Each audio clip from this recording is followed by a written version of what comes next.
The Contractors. It had been a long, warm night, and they were both exhausted from being woken by the unseen noises coming from outside, and the still oppressive, stale air. Richard stuck his head out of the window to investigate the source. Only a few yards from the flat were workmen climbing up ladders and, what appeared to be, fixing new lamps into the bulb housings on the lamp posts. The sun was just starting to poke through the clouds, and it lit up the reflective material on their black overalls. Contractor 33, it read. They were all the same as far as Richard could see. Right up the road, the familiar orange sodium lamps were being replaced by light blue lamps, which, as each was being turned on, reminded him that it would be daylight at night. It was a horrible thought, and this on top of the virus lockdown. Even more worrying were the antennae placed on top of the lampposts themselves. What on earth were they for? He sat down on the bed and looked across at Jody, who was getting dressed. She looked very tired, and no wonder. She had not slept for several nights now, and it had taken its toll on her. She smiled faintly at him and announced she would make them both a strong black coffee. Richard nodded, but did not speak. This latest lockdown by the authorities had been truly horrific, with several neighbours they knew very well, and some were friends, passing away from the relentless infestation. Only yesterday, Paul, their neighbour, who lived almost opposite them, had died from the deadly virus, and they had both heard the large black van announcing, with its fearsome loudspeaker, to "Bring out your dead, bring out your dead. Place the bodies by the curb, and they will be collected presently. God save our worshipful master." It had happened so many times that they were almost indifferent to it. The clarion call. Jody called him, and he staggered out of the bedroom, the internal anxiety laying heavy upon his chest. The coffee was on the table, and Jody had served up some tinned grapefruit. There wasn't much else, but he could smell the toast. They did not speak, but they could read each other's minds. When we would be allowed out to get some food? For God's sake! He switched on the radio to see if there were any updates, but to his disappointment there was just the sound of static and some classical music just discernible way in the background.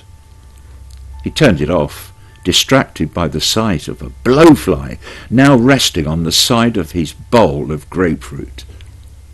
He hated flies and hit it with his spoon. There was a loud pop and a small puff of smoke as it fell off the side, its tiny legs trying to steady itself. He detested this sight and squashed it under his coffee cup. Lifting the cup up, he noticed the tiniest of small, reflective, shiny parts adorning the tabletop. It was a tiny machine. He knew enough about drones and miniaturization and how silicon chips could be almost microscopic. The growing realization to him that they were being spied upon, he thought. It must have been directed in through the bedroom window. Without hesitation, he rushed back into the bedroom and slammed the window tight. He knew that it would get very warm in the flat without that gentle breeze wafting in, but he had to keep these abominations out. He was alerted to the sound of crying and wailing outside in the street. There, Paul's wife and 2 children were struggling to carry Paul's body to the curb for collection. They just about managed it, and she fell prostrate across his lifeless body, sobbing her heart out as the children wailed for their beloved father. She ripped off her mask in disgust and threw it into the road. Headlights were appearing just a little way off as the van approached. The men in black overalls unceremoniously pulled her off Paul's body and pushed her back. The little girl screamed at the men, but was kicked savagely in the stomach by one of them. They sprayed Paul's body and threw it into the van. Richard noticed that other bodies were stacked up in the back.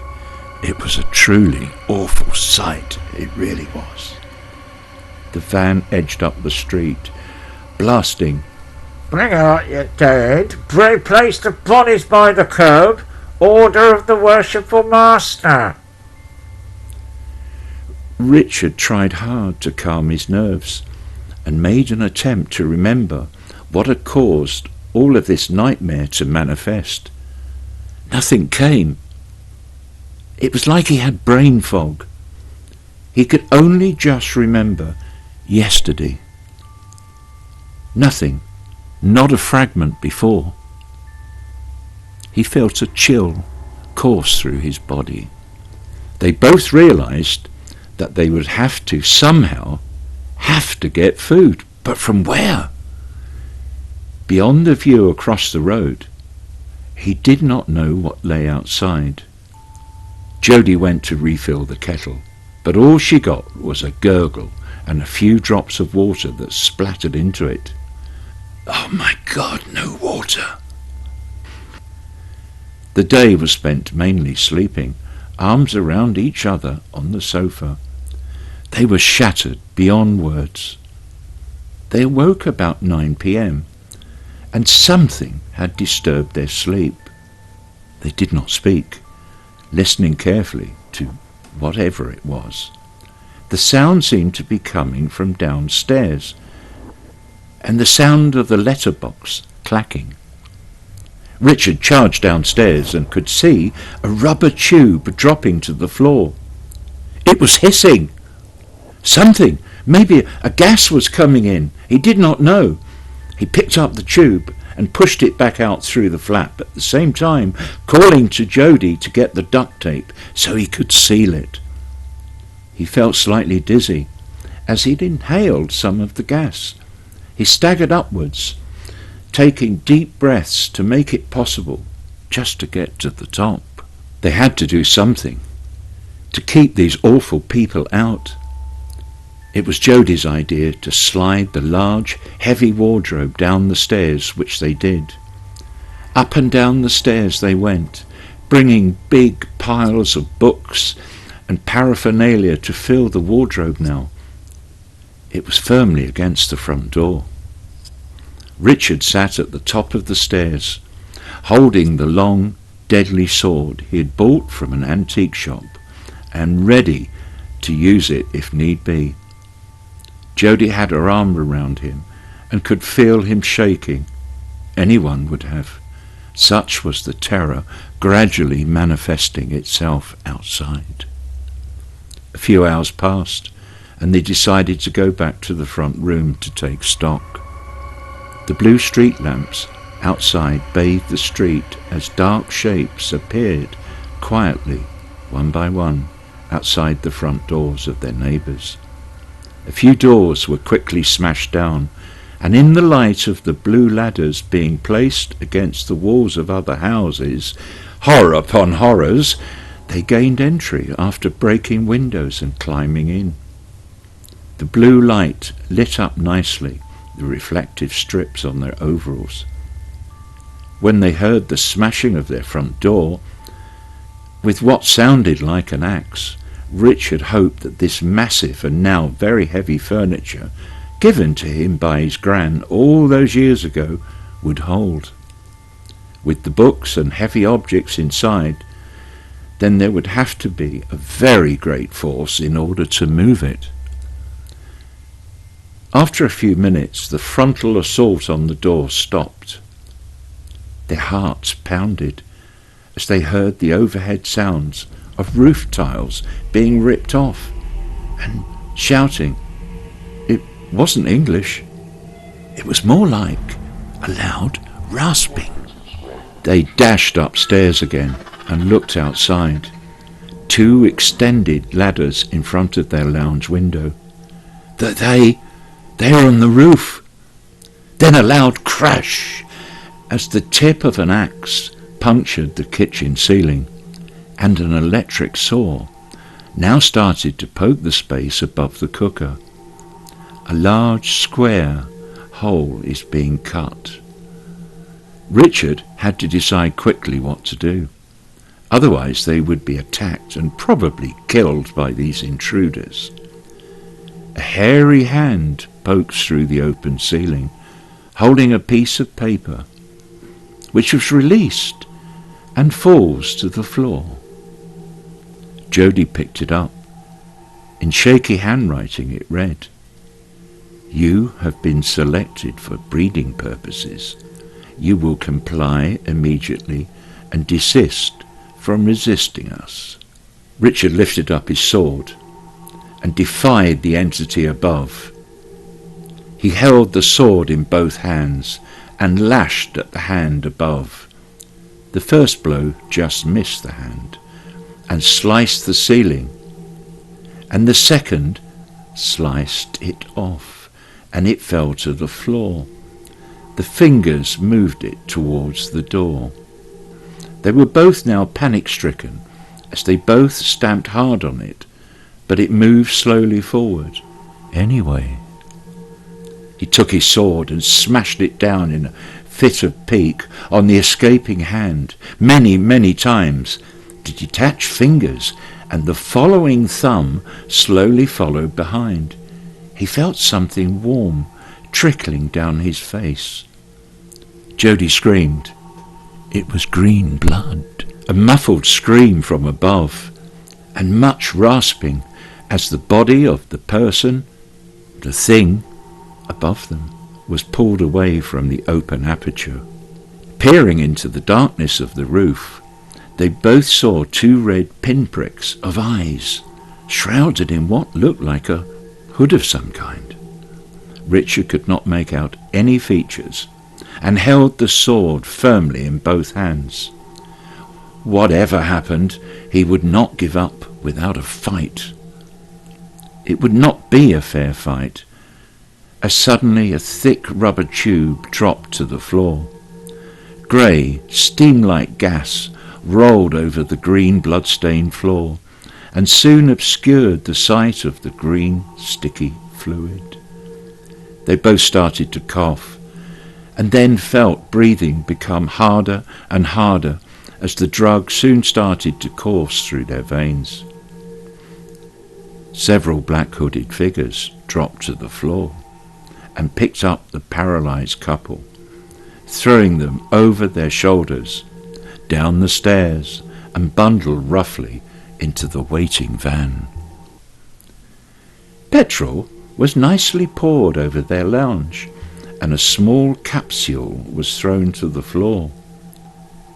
It had a timer and allowed them sufficient grace to run to the van and roar up the incline in the direction of the motorway. Their cat sat at the top of the stairs, eyed the small capsule, which was now glowing red. It twitched and ran down the stairs out into the blue glow of the street. It had somehow sensed the danger. With a loud whoomph, the street lit up in an orange flash. Windows blew out and roof tiles shot up into the air. Within minutes, adjacent buildings were blazing happily. Some of the few remaining neighbours tried to contact the fire brigade, but to no avail. The lines were dead. The journey to wherever was timeless. They had received. They held hands, and Richard saw the tears rolling down Jody's face. They both feared that this was the end, but they knew somehow, their love for each other would endure beyond time itself. They tried to speak, but the gas had paralyzed their vocal cords. They sat up, could not stand, and looked up stone steps leading to a throne, upon which an old man, cloaked in red, stared down at them, with eyes as cold as steel. A horseshoe of black candles simultaneously lit up around him, and a menacing voice filled the hall. You have been chosen. We shall use you both for breeding purposes. Breeding! They both looked at each other. Would this nightmare never end? On the edge of the town, just close to the M4 motorway, was the factory. The factory with no name. Men in black overalls directed each approaching van to a numbered bay where the bodies were loaded onto trolleys. In a few cases, much to the contractors' disdain, the bodies were twitching still. No matter, they had been told, processing would begin quite soon, and they, the guests on the conveyor belts, would be out of their misery permanently. The slip road from the motorway to the industrial estate was almost completely congested with backed-up black vans, all 33 contractor vehicles. The conveyor belts struck into life with an eerie rumble, and the bodies thrown unceremoniously onto each feed. There were 24 bays. Bay 1 filled quickly, and then 2, and then 3. Progress. The conveyor belt struck into life with an eerie rumble, and the bodies thrown unceremoniously into each feed. There were a total of 24 feeding stations. They could be seen inching their way towards a large opening, covered with blood-stained flaps. Soon the sound of bone grinding and blood splattering the sides of the plastic corridor could be clearly heard. The contractors did not have time to watch the compression of the bodies. They had work to do, but it had been a nice diversion from their normal activities. Some were policemen, some were firemen, some were vicars, some were even judges. Triple overtime for all. End of part 1.